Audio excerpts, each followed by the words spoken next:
Olá amigos, vamos à nossa videoanálise de fechamento do pregão desta terça-feira, dia 29 de março. O Ibovespa apresentou alta de 0,62%, dando sequência ao fundo ascendente já comentado na última videoanálise.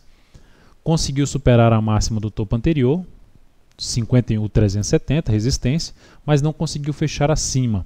Então, gerou um candle de indefinição no gráfico diário. A sinalização negativa para esse rompimento seria no próximo pregão já voltar aqui para baixo, ou seja, perder a mínima do pregão de hoje, 50.387 pontos. Enquanto não gerar nenhuma sinalização negativa, como a que eu acabei de mencionar, segue ainda com a maior expectativa de continuidade desse movimento aqui de subida, apontando para a resistência já comentada aqui na faixa dos 52.500 pontos a 53.000 pontos. No mini índice, cheguei a recomendar duas operações, uma na ponta compradora, outra na ponta vendedora. A primeira operação foi depois de uma abertura onde veio aqui para baixo e ganhou força aqui para cima. Esse aqui é o gráfico de 10 minutos. Então temos aqui o gráfico de 10 minutos. Gerou essa correção. Quando gerou essa correção, se eu der um zoom menos aqui, quando gerou essa correção, bateu aqui no nível já de suporte, onde já tinha sido, era uma resistência que funcionou como suporte aqui nesses níveis e bateu novamente aqui. Então recomendei a compra na formação de um fundo que na realidade seria a superação da máxima desse candle. Chegou a superar a máxima, só que como esse recuo tinha sido um pouco longo em relação ao movimento de subida, eu fiquei atento para qualquer sinalização contrária, eu encerraria a posição, e foi isso que aconteceu. Quando voltou aqui a fechar na faixa dos 51.245, abaixo da máxima que deveria ter fechado acima dessa região, que foi o ponto da entrada, superação dos 51.315, eu optei por encerrar, nem aguardando perder a mínima do fundo, que foi a primeira sinalização de gerar um fundo ascendente. Então eu encerrei essa posição com a perda de menos 0,09, e isso representou no capital total menos 0,1%. Depois eu recomendei aqui, depois dessa pancada para baixo, recomendar a venda na formação de topo descendente. Então, quando fez essa formação de topo descendente, recomendei a venda. Chegou a andar aqui uns 150 pontos, ela foi acionada, foi executada e depois deu uma travada aqui nessa região. Como deu uma travada e deveria ter perdido direto aqui essa mínima para representar força por parte dos vendedores, eu também optei por encerrar antecipadamente a posição com leve ganho de 0,08%, isso representando um ganho no capital total de mais 0,07%. Enfim, no dia, basicamente um dia mais para 0 a 0 aí no mini índice. Cheguei a recomendar outras operações só que em ações, a gente vai falar daqui a pouco dessas operações. Enfim, dia que mais para um candle de indefinição também no mini índice, ainda alinhado para cima, enquanto não houver sinalização mais clara para baixo, ainda ficaria um pouco mais para a operação na ponta compradora. Na sequência PETR4, a Petro terminou o dia apresentando uma leve alta de 0,59%, foi lá em cima, perdeu força, bateu ali nos seus níveis de resistência, essa resistência aqui na faixa de 8,50, não fechou acima de 8,50, outro nível aqui na faixa de 8,65, veio ali para aquele patamar de 8,80, a máxima do dia foi 8,85, enfim, uma sequência de resistência aqui pela frente para PETR4. Sinalização negativa em relação a esse teste de resistência seria voltar para baixo da mínima do pregão de hoje. Isso representaria um sinal de perda de força em relação à tendência, principalmente se fechar para baixo aqui dos R$ 8,19, que é a mínima do pregão de hoje. Enquanto isso não ocorrer, ainda segue com a possibilidade de gerar fundo ascendente, principalmente se gerar fundo acima dessa região aqui em torno de 8,27 a 8,22, fundo no G60, trazendo a possibilidade de se trabalhar mais para a operação de compra de day trade, principalmente na PETR4.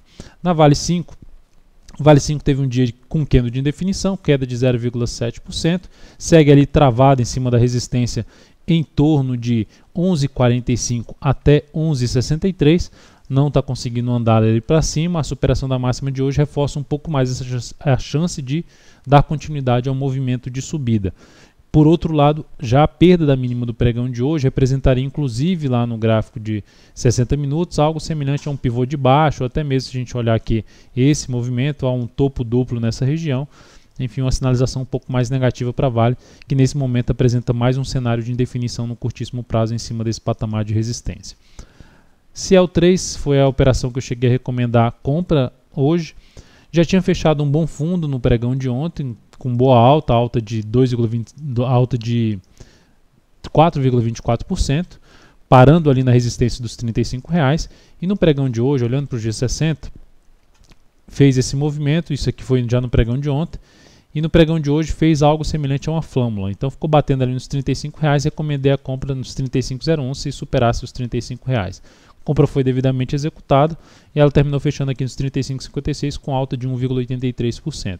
Segue aqui com a expectativa de poder rasgar aqui para cima essa zona de resistência relativamente importante, um patamar onde ela bateu aqui, inclusive que tem um gap lá para trás, esse gap aqui assim, ó, que já foi testado várias vezes, está nesse nível aí, na faixa dos 35,73 a 35,79, primeira zona de resistência, e depois um pouco mais acima disso, 36,56, expectativa de continuidade desse movimento de subida. Também ficaria atento, não seria bom para a operação ela voltar a trabalhar, fechar aí forte para baixo dos R$35 novamente.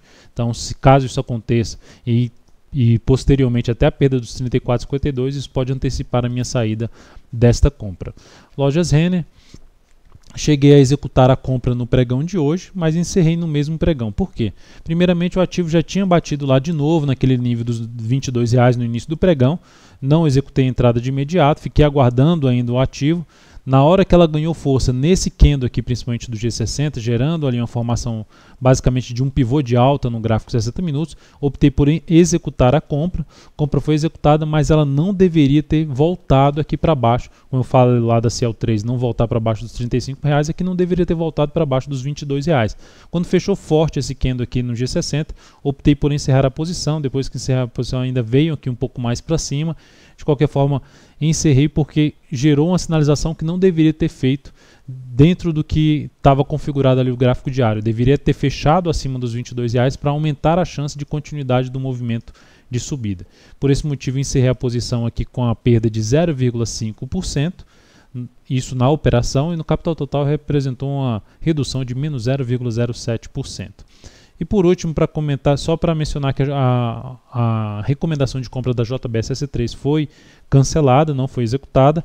E por último aqui CSAN3, Cosan, uma forte tendência de alta, está lá em cima, bem esticada para cima.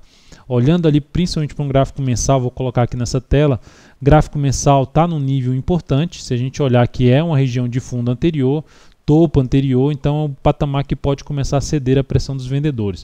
O primeiro indício de ceder à pressão dos vendedores seria fechamento para baixo aqui desse nível de resistência que foi superado nos dois últimos pregões, contando com hoje, voltar para baixo de 31,55. A mínima de hoje é 31,53. Então, se fosse para arriscar alguma operação aqui, seria uma operação contra a tendência, mais arriscada por ser contra a tendência, e essa operação seria na perda dos R$ 31,53.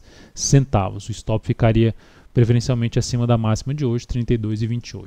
Então é isso, amigos, muito obrigado por sua atenção. Lembre-se de dar um like na videoanálise se ela está sendo útil aí para você, um joinha aí no YouTube. Desde já agradeço e até a nossa próxima videoanálise. Um grande abraço.